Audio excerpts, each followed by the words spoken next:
tous ceux qui ne sont pas capables d'aller défendre la patrie, ils doivent avoir l'amabilité de laisser ceux qui ont le courage, les hommes qui ont la volonté, les femmes qui ont la volonté de le faire, d'aller combattre.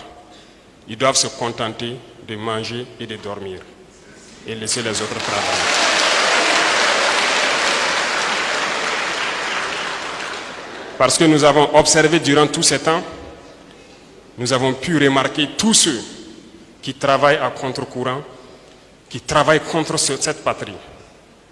Et nous allons vous dire ici qu'ils ont tort et ils ont intérêt à arrêter.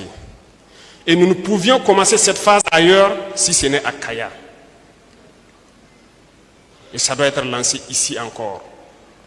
Parce que nous avons dit que nous allons révolutionner tout notre mode de vie, toute notre agriculture, l'industrie et tout après cette guerre.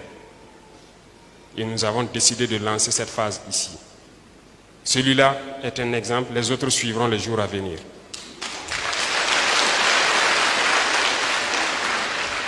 Et tous ceux-là qui pensent qu'ils sont cachés à l'intérieur ou à l'extérieur, qui continuent d'informer, de communiquer pour l'ennemi, ils vont le payer. Parce que nous n'allons pas permettre que des individus se plaisent lorsqu'il y a une attaque de juste dire les VDP et les FDS quand sont tombés, ne cherchant même pas à savoir quel combat ils ont mené et combien d'ennemis ils ont neutralisés. Ça ne les intéresse pas. Ce sont des terroristes qui communiquent pour les terroristes qui combattent.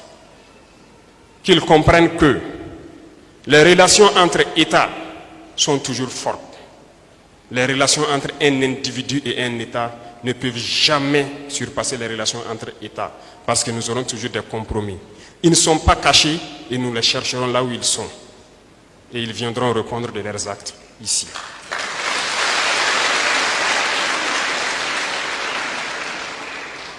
Ici, nous avons combattu avec des VDP, côte à côte. Des VDP qui continuent de combattre, qui sont actuellement dans cette brousse pour que nous dormions en ville.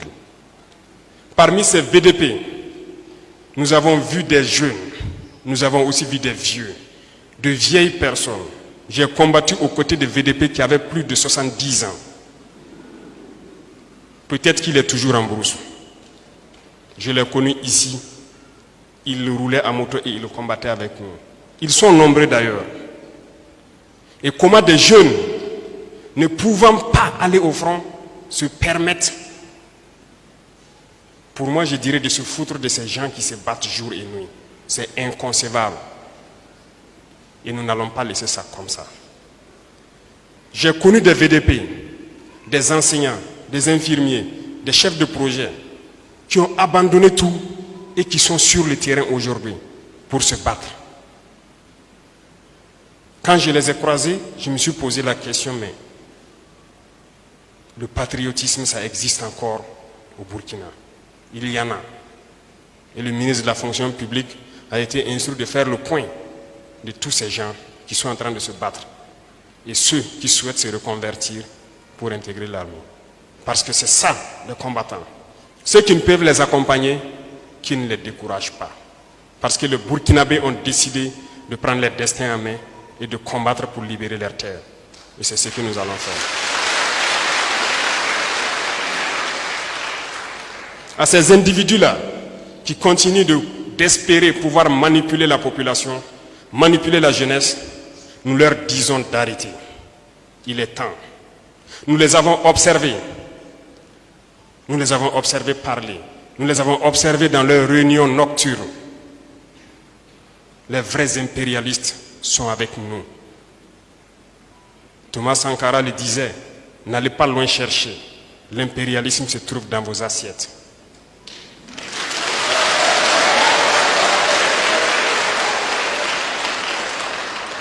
Pourquoi il a dit cela? N'allez pas loin chercher. Ces individus qui n'ont pu rien faire pour ce peuple, qui n'ont pu rien faire pour cette jeunesse, ne peuvent pas se prévaloir de toujours avoir en main la destinée de cette jeunesse. Qu'ont-ils fait pour ce pays? Je disais tantôt que ce pays est riche, immensement riche. Dieu nous a donné beaucoup de choses. Nous devons faire cette guerre, tracer des sillons, de sorte que ceux qui vont reprendre la main doivent continuer pour que cette jeunesse puisse s'épanouir.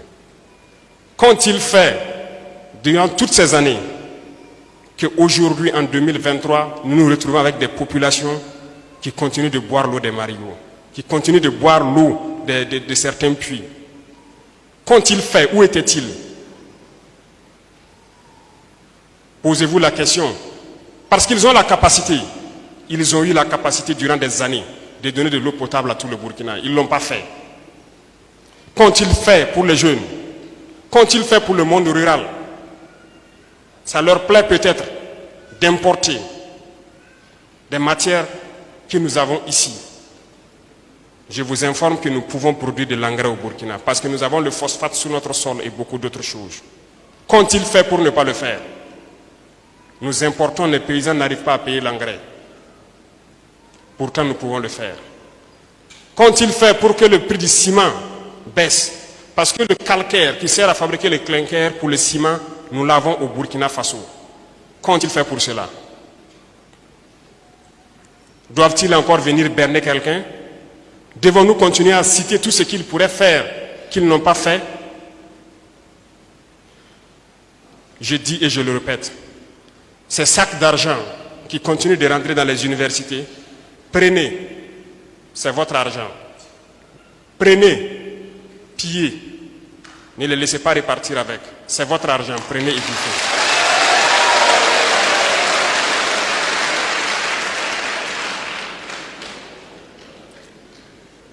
Ces individus ont cru que la politique hitlérienne pouvait marcher jusqu'à l'infini. Non. Il s'agissait donc de plumer cette jeunesse, de tout faire pour qu'elle reste pauvre, dans la mendicité. De sorte que lorsque vous lui tendez un billet de 5 000 francs, il n'a pas le choix que de suivre et de se taire. Et au moment donc venu, on les utilise comme on veut. Non, la jeunesse doit être indépendante. Chacun doit pouvoir manger à sa faim et ne pas se plier aux ordres de quelqu'un. C'est parce qu'on a le ventre vide qu'on n'a pas le choix souvent, on suit.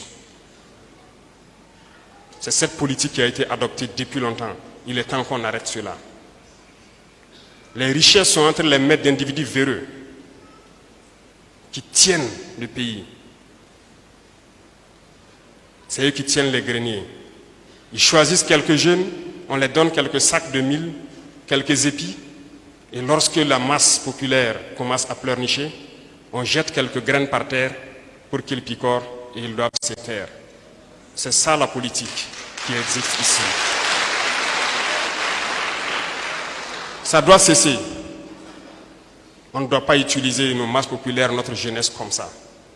Nous devons les mettre au travail. Il y a des possibilités de créer beaucoup de choses. Quand je prends Kaya, qui produit son cuir depuis des années, qu'ont-ils fait pour ne pas mettre une seule usine de production, ne serait-ce que de nos rangers, ici à Kaya, parce qu'il y a la capacité, il y a la compétence? Ont-ils mis en place quelque chose? Nous continuons d'importer nos rangers. Nous produisons du coton, mais nous continuons d'importer nos tenues. Parce que l'importation enrichit des individus. Mais ça ne profite pas à la masse populaire. C'est ce qui doit changer. Nous devons produire. Nous devons construire nos usines et nous devons produire, transformer nos matières premières. C'est ça, vers ça que nous devons aller. L'objectif est clair, la vision est claire. Que la transition finisse aujourd'hui ou demain, retenez ce message. Ceux qui vont relever, amenez-les à faire le nécessaire pour la jeunesse.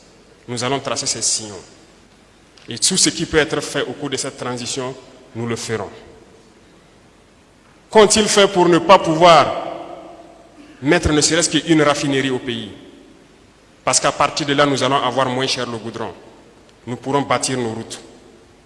Est-ce que ça nous plaît de patauger tous les jours, chaque année dans la boue, lorsque la saison pluvieuse arrive?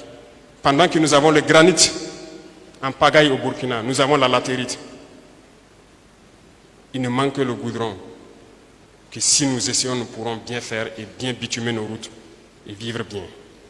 Il y a tellement de choses que je ne peux citer ici. Mais ces individus doivent comprendre que c'est fini. Le jeu s'arrête là. Ça s'arrête là. Ils ont assez fait pour que le pays se retrouve en guerre et que des gens se retrouvent à mourir. D'autres n'ont pas le choix, sont obligés d'être d'intelligence avec l'ennemi pour avoir leur pain quotidien. Nous allons tout faire pour que cette guerre finisse et que nous puissions donner du travail aux jeunes et que ça puisse continuer comme ça.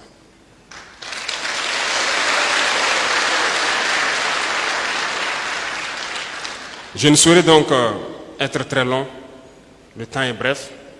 Comme il l'a dit, le carême a commencé.